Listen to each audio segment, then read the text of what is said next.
जय Hind, welcome back to the channel. जय माँ सरस्वती, जय माँ विंध्यवासिनी, जय माता लक्ष्मी। तो आज के दिन का श्री गणेश करते हैं। आज के दिन की शुरुआत करते हैं हमारे संविधान के अनुच्छेद भागों में जो चीज़ें हैं। आज हम अभी तक हम अनुच्छेद में भाग 3 तक कर चुके हैं थे। मौलिक अधिकार 21 से लेके 35 तक जो भाग 3 है, हम उसके आगे अब आज हम डीपीएसपी की बात करते हैं। डीपीएसपी यानी नीति निर्देशक तत्व की बात करते हैं। तो दिन की शुरुआत करते हैं माता लक्ष्मी, माँ विंध्यवासिनी का नाम लेकर। आज 24 तारीख, फिर से एक बार लिख दिया जाए माँ सरस्वती के नाम। कल बसंत पंचमी थी। कल भीड़ जा रही थी माघ मेला नहाने। मुझे लगा बिना स्नान के इतनी भीड़ कैसे आ गई, क्योंकि जब स्नान होते हैं, जब मुख्य स्नान होते हैं, तब उस दिन भीड़ ज़्यादा रहती है। जय माँ सरस्वती।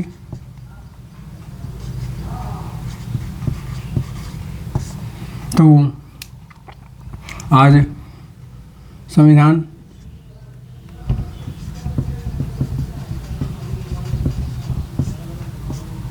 संविधान में हमारा बहुत सी सारी चीज़ें हैं, उसे हम कवर करते हैं। और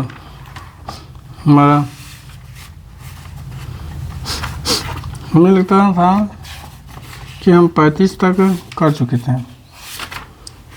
35 तक हमारा हो चुका था। तो आज हम 36 से शुरू करते हैं, जो हमारा नीति निर्देशक तत्व है। यह हमारा आयरलैंड से लिया गया है। संविधान भाग 4 और आर्टिकल नंबर 35 से लेके 51 तक है। और यह नीति निर्देशक तौर, इसे नीति निर्देशक तत्व भी कहते हैं। हाँ, डीपी शॉर्ट फॉर्म में डीपीएसपी। और यह आयरलैंड से लिया गया है। आयरलैंड से लिया गया है। और यह चीज़ें भारत का शासन अधिनियम 1935 के निर्देशों पत्र में यह था। आयरलैंड से लिया गया और आयरलैंड इसे स्पेन से लिया था। तो हमने तो आयरलैंड से लिया। आयरलैंड चाहे खुद बनाया हो और चाहे कहीं से और लिया हो। रूल नियम किसी के लिए की बपौती नहीं है। वह कहीं से भी कोई भी रूल अपना सकता है, ले सकता है कि यह हमारा रूल है, हमारे देश में ही लागू होगा और कहीं नहीं लागू होगा। तो आज हम डीपीएसपी में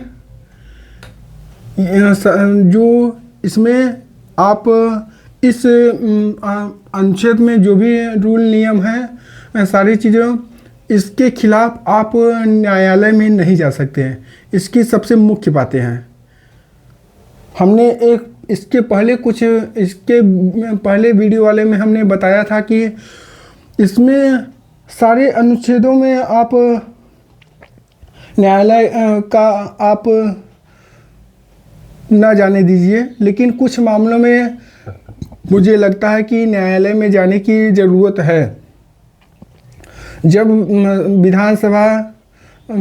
विधानसभा यानी यह इस डीपीएसपी में राज्य का कर्तव्य है इसे लागू करे और या ना लागू करे। अगर नहीं लागू करता है तो आप इसके खिलाफ न्यायालय में नहीं जा सकते कि सरकार, राज्य सरकार,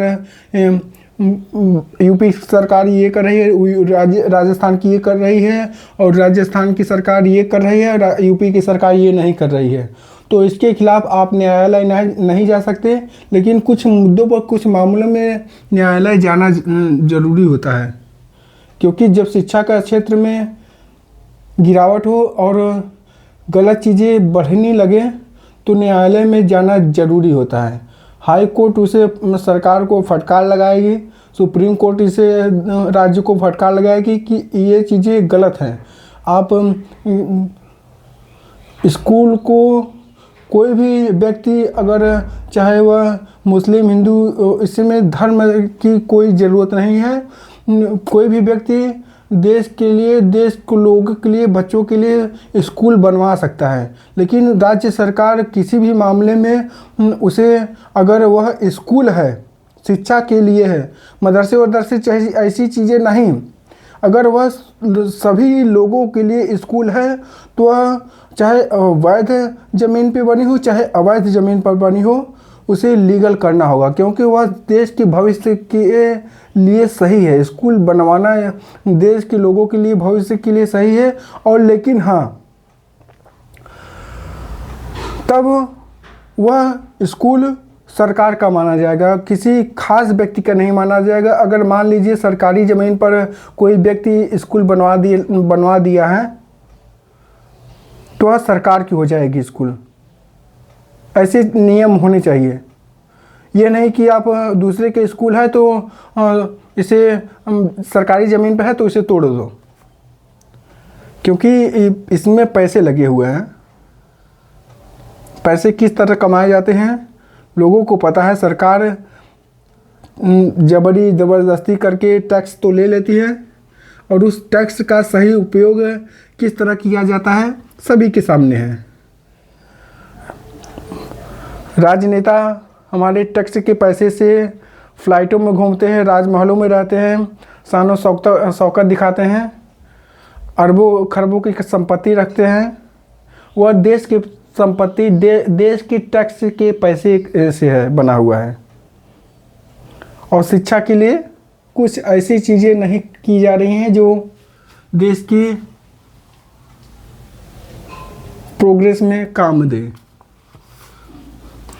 और इसमें हम अगर बात करें तो इसमें अनुच्छेदों में भी है कि जो भी व्यक्ति जन्म लेता है, जो भी छोटा बच्चा जन्म लेता है 0 से लेकर 6 वर्ष तक के, सरकार के यह काम है, सरकार की यह कर्तव्य बनता है, राज्य सरकार का यह कर्तव्य बनता है कि उस व्यक्ति को हर सुविधा, ऐसी सुविधा दी जाए जिससे उसका प्रोग्रेस एक बेहतर हो सके। लेकिन ऐसे मामले, ऐसे अनुच्छेद लागू कभी होते नहीं हैं। अभी तक तो नहीं लागू हुए हैं, भविष्य में देखा जाएगा, क्योंकि इसके खिलाफ आप न्यायालय में नहीं जा सकते हैं। डीपीएस में किसी सरकार को चलाने के लिए, प्रशासनिक व्यवस्था के लिए सरकार को दिए गए निर्देश होने हैं राज्य के लिए। प्रवृत्ति इसका सकारात्मक है। और आर्टिकल नंबर 36 में ऐसे 36 से आर्टिकल नंबर 36 में राज्य सरकार की परिभाषा दी गई है। राज्य की परिभाषा दी गई है। राज्य की परिभाषा दी गई है। और 36 में भी जब तक कि संसद कानून बनाकर कोई परिवर्तन नहीं करता है राज्य सरकार, और यह राज्य सरकार के जो परिभाषा है अनुच्छेद 12 में भी राज्य की परिभाषा दी गई है। और आर्टिकल नंबर 37 में आर्टिकल नंबर 37 में डीपीएसपी जस्टिएबल नहीं है, वाद योग्य नहीं है, परिवर्तनीय नहीं है, न्यायोचित नहीं है। हाँ, सब चीज़ें न्यायोचित नहीं है। सरकार पर कोई बोझ ना पड़े, सरकार के कोई खिलाफ ना जाए। डीपीएसपी हर मामलों पे नहीं, लेकिन कुछ मामलों में सरकार को और देश को यह सोचना होगा। डीपीएसपी जस्टिएबल नहीं है, जस्टिएबल नहीं है, जस्टिएबल नहीं है, और वाद योग्य नहीं है, वाद योग्य नहीं है, और प्रवर्तनीय नहीं है, प्रवर्तनीय नहीं है, और न्यायोचित नहीं है, न्यायोचित नहीं है,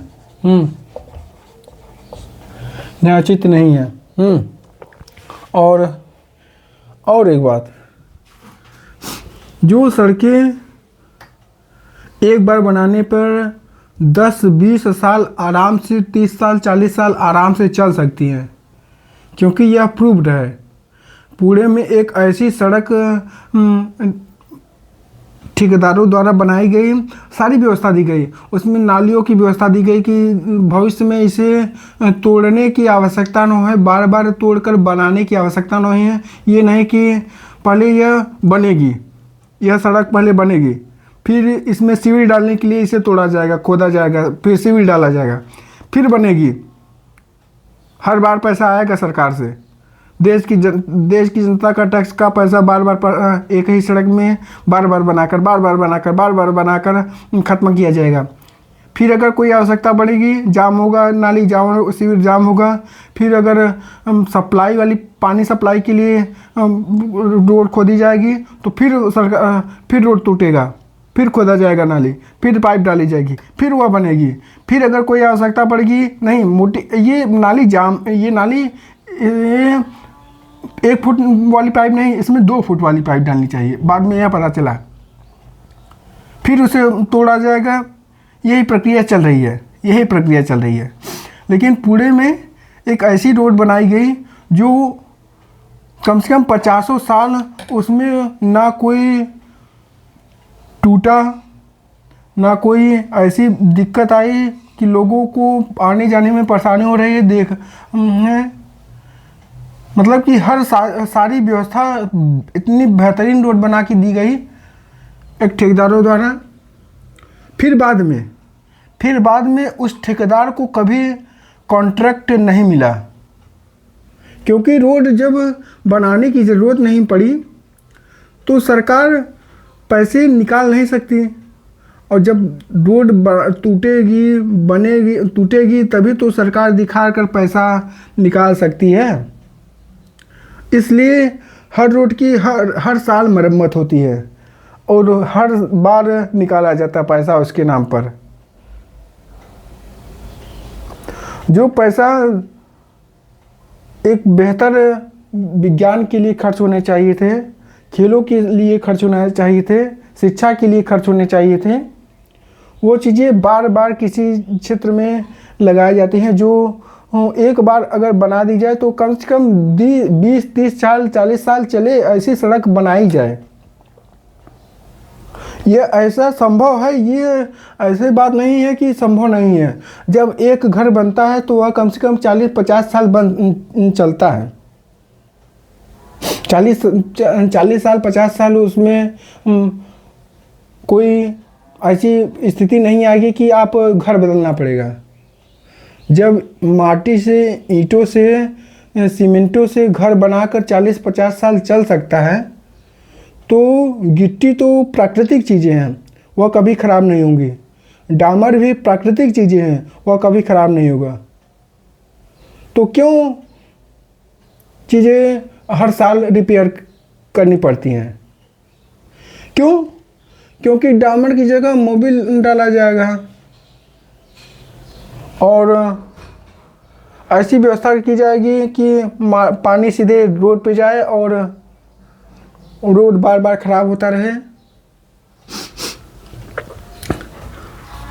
ईंटों से तो मजबूत है गिट्टी, ईंटों से तो गिट्टी मजबूत है, तो क्यों रोड बार बार टूट जाती है। ये लोगों को सोचना होगा, लेकिन अभी सोचने से पहले हम यहाँ सोचते हैं अपने बारे में, जो ये चीज़ें पढ़ रहे हैं।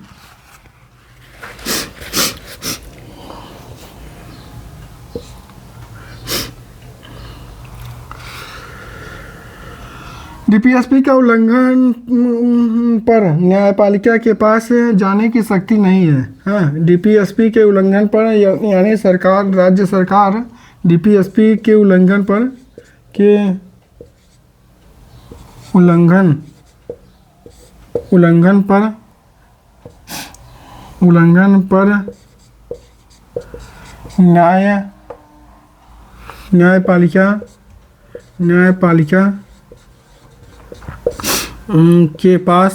के पास जाने की शक्ति नहीं है। राज्य सरकार देश की जनता के राज्य के लोगों के लिए कुछ काम न करें। जाइए हम रोड सड़क नहीं बनवाते हैं, जाइए हम स्कूल नहीं बनवाते हैं। इतनी मेहनत से चुनाव जीते हैं हम राज करने के लिए, हम अपनी मनमानी करने के लिए। तो इसके खिलाफ बहुत कुछ ज़्यादा नहीं होगा। आप देश के खिलाफ न्यायपालिका में सरकार के खिलाफ नहीं जा सकते। इसमें साफ साफ लिखा हुआ है संविधान में।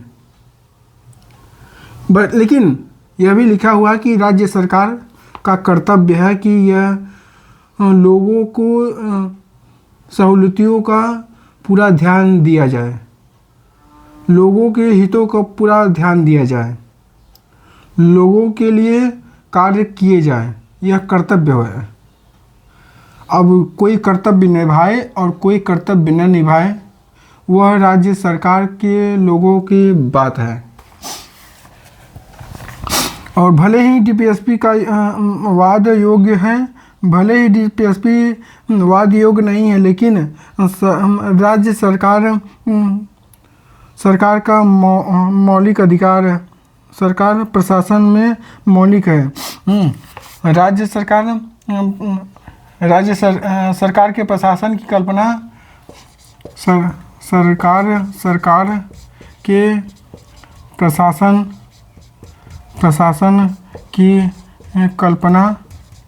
प्रशासन की कल्पना डीपीएसपी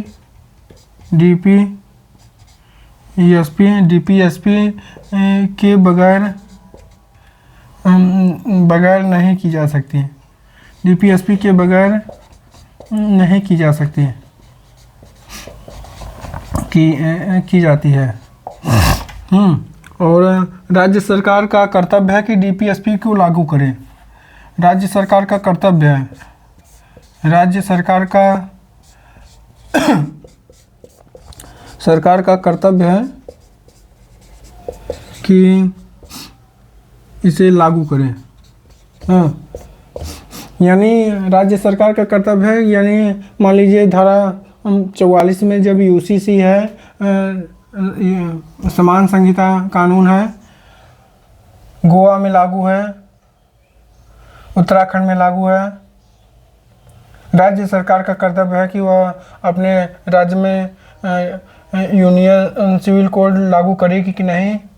मान लीजिए उत्तर प्रदेश नहीं लागू किया है, तो इसके खिलाफ आप न्यायालय में नहीं जा सकते हैं कि उत्तराखंड ने लागू कर दिया, आपने क्यों नहीं लागू किया। और चीज़ें हैं धारा आर्टिकल नंबर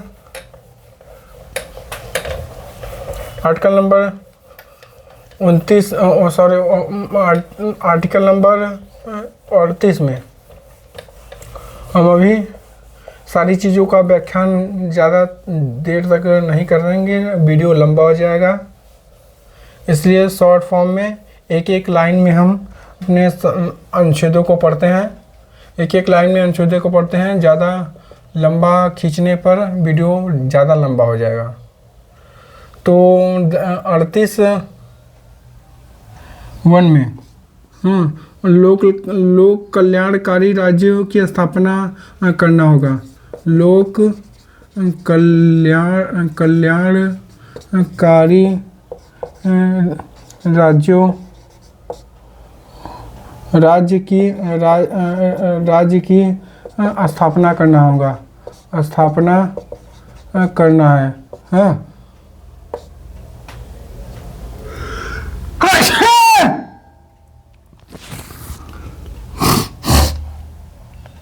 राज्य सरकार का न्याय देकर राज्य सरकार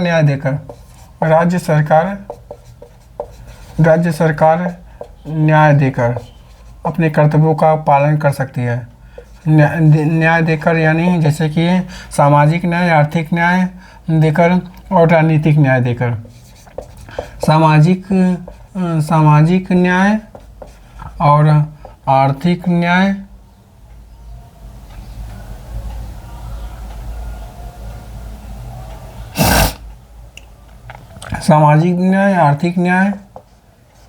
आर्थिक न्याय और राजनीतिक न्याय।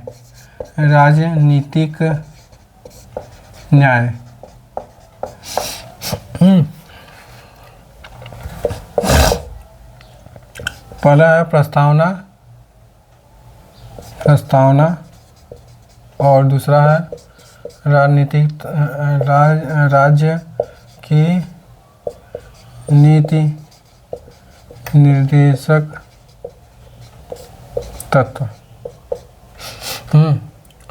38(2) में राज्य आय की असमानता को दूर करने का प्रयास करेगी। राज्य आय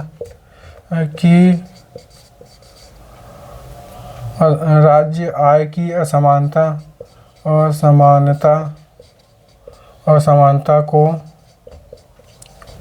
दूर करने का प्रयास करेंगे।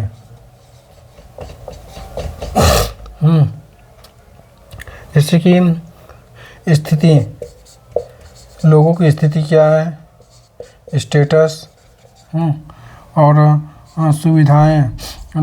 राज्य सरकार लोगों की सुविधाएं, फैसिलिटी राज्य सरकार सुविधाएं देकर और अवसर देकर लोगों को अवसर देकर ये व्याप्त अवसरों को दूर करने का प्रयास करेंगे। व्याप्त अवसरों को दूर करने का प्रयास करेगा। अवसरों को दूर करने का प्रयास करेगा और फिर जो सारी कमियां हैं, लोक कल्याणकारी कामों की स्थापना करेगा। राज्य सरकार न्याय देकर सामाजिक न्याय, आर्थिक न्याय और राजनीतिक न्याय देगी। प्रस्तावना और राजनीतिक तत्व। राज्य आय की समानता को दूर करने का प्रयास करेगा, जिसमें स्थिति है, सुविधा होगी, अवसर देकर ऐसी चीज़ें जैसे कि मान लीजिए छोटी जाति को ST को राज्य सरकार जैसे सुविधा देती है, ऐसी चीज़ें। और 39 ए से लेकर F तक है। 39 से F, ए से लेकर F तक है। Article number 39। आर्टिकल नंबर 39 में किसी भी नागरिक महिला या पुरुष को पर्याप्त रूप से समान आजीविका का अधिकार मिलेगा। किसी भी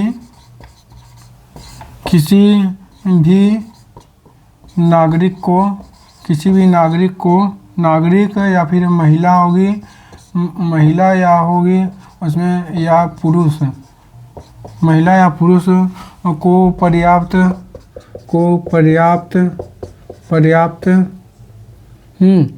पर्याप्त रूप से समान आजीविका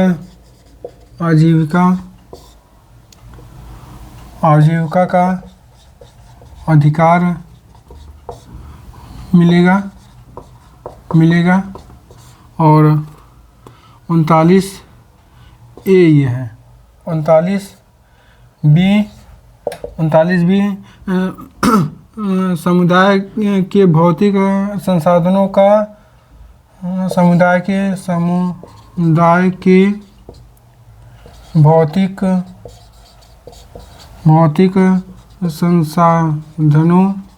संसाधनों का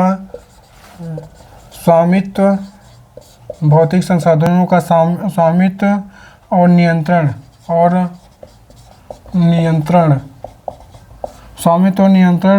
इस प्रकार से किया जाए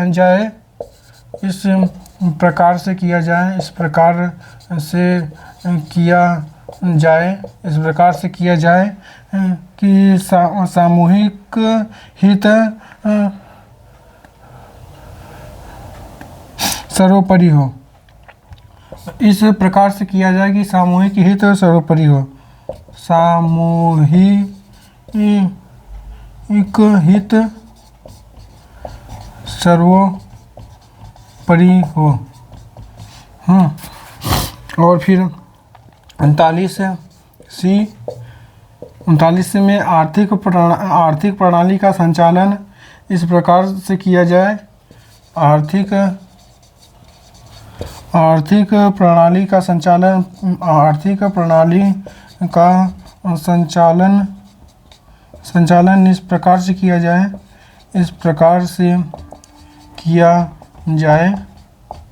इस प्रकार से किया जाए कि धन का संकेंद्रीकरण किसी एक के पास न हो। इस प्रकार से किया जाए कि धन का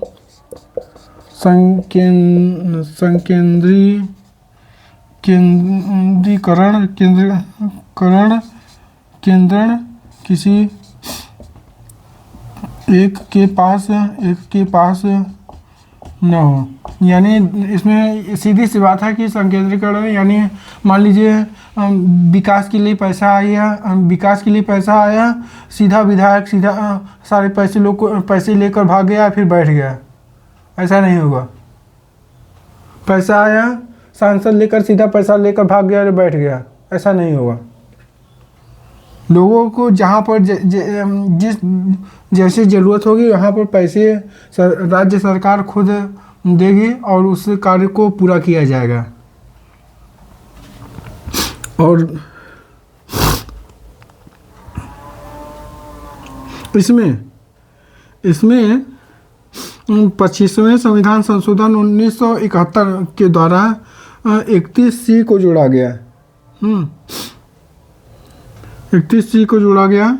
25वें संविधान संशोधन CAA कॉन्स्टिट्यूशन अमेंडमेंट 1971 में 31C को जोड़ा गया और इसमें आर्टिकल नंबर 39B और 39C के तहत बनाए गए प्रावधान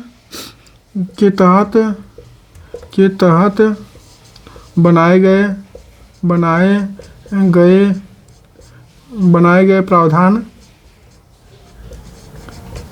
प्रावधान आर्टिकल नंबर 14 और 19 का उल्लंघन नहीं माना जाएगा।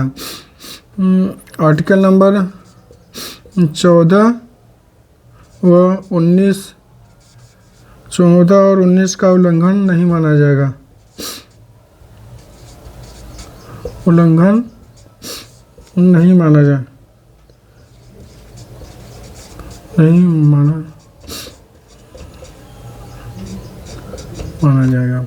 आर्टिकल नंबर 14 और 19 का उल्लंघन नहीं माना जाएगा। यानी 14 में स्वतंत्रता है, हाँ 14 में स्वतंत्रता है और 19 में भी 19 में भी समानता, 14 में समानता है और 19 में भी समानता है, हाँ स्वतंत्रता है। ऐसे उल्लंघन नहीं माना जाएगा। और आर्टिकल नंबर 39 में किसी भी नागरिक, महिला हो या पुरुष हो, को पर्याप्त रूप से समान आजीविका का अधिकार मिलेगा। 39 में समुदाय के भौतिक संसाधनों का स्वामित्व और नियंत्रण इस प्रकार किया जाए कि सामूहिक हित सर्वोपरि हो। 39 में आर्थिक प्रणाली का संचालन इस प्रकार किया जाएगा कि धन का संकेंद्रीकरण किसी एक के पास न हो। 25वें संविधान संशोधन द्वारा 1971 के 39 में जोड़ा गया कि 39A और 39B और 39C के तहत बनाया गया वाला प्रावधान आर्टिकल नंबर 14 और आर्टिकल नंबर 19 का उल्लंघन नहीं माना जाएगा।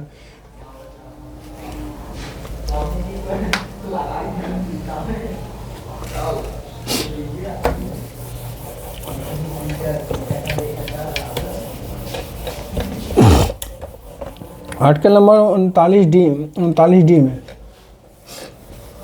आर्टिकल नंबर 39D में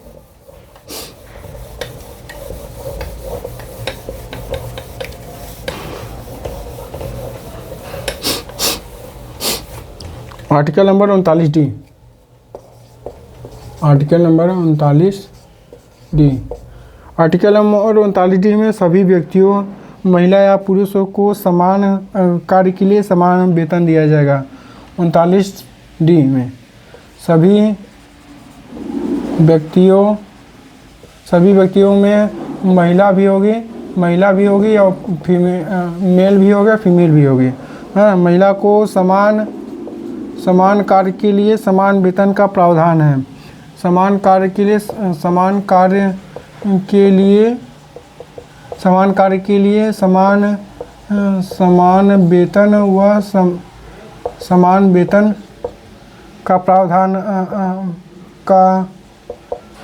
है।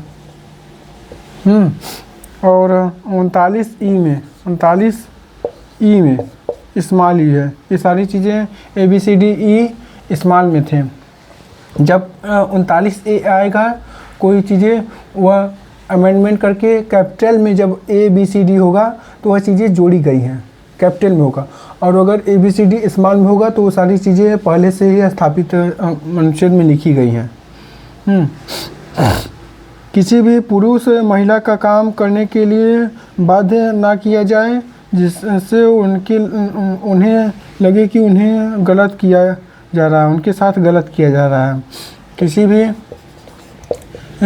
व्यक्ति को किसी भी व्यक्ति का काम करने के लिए बाध्य न किया जाए, काम करने के लिए बाध्य न किया जाए, बाध्य ना किया जाए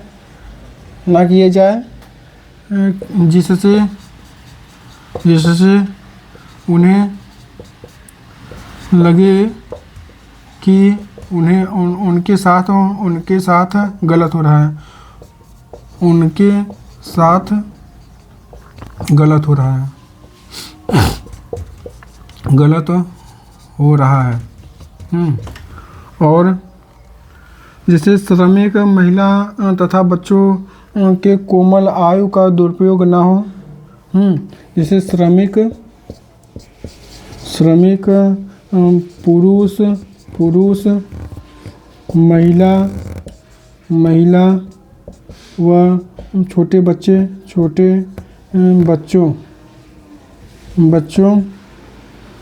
की कोमल आयु का दुरुपयोग न हो। स्वास्थ्य और शक्ति, स्वास्थ्य व शक्ति के अनुसार ही काम करेगा बंदा। आर्थिक आवश्यकताओं के लिए किसी भी ऐसे व्यवसाय में न जाने पड़े जो स्वास्थ्य के और शक्ति के अनुरूप न हो। 39F में 42वें संविधान संशोधन के द्वारा परिवर्तन किया गया कि बच्चों को स्वतंत्र और समानता के साथ उचित अवसर मिलेगा और बालपन युवापन को शोषण से बचाएंगे, नैतिक और भौतिक रूप से परित्याग से बचाएंगे। 39 इस जो कैपिटल में है, स्मॉल में नहीं कैपिटल में है। 42वें संविधान संशोधन के द्वारा जोड़ा गया कि गरीबों को निःशुल्क विधिक सहायता दी जाएगी। 39A में कैपिटल में है जो 42वें संविधान संशोधन के द्वारा यह जोड़ा गया कि निःशुल्क विधिक सहायता दी जाएगी। अगर आप कोर्ट में जा रहे हैं, अगर व्यक्ति गरीब है तो उसे सरकार। तो आज के लिए इतना ही। अगर वीडियो अच्छा लगा हो तो चैनल को सब्सक्राइब कर दें और वीडियो को लाइक कर दें। जय हिंद, जय भारत।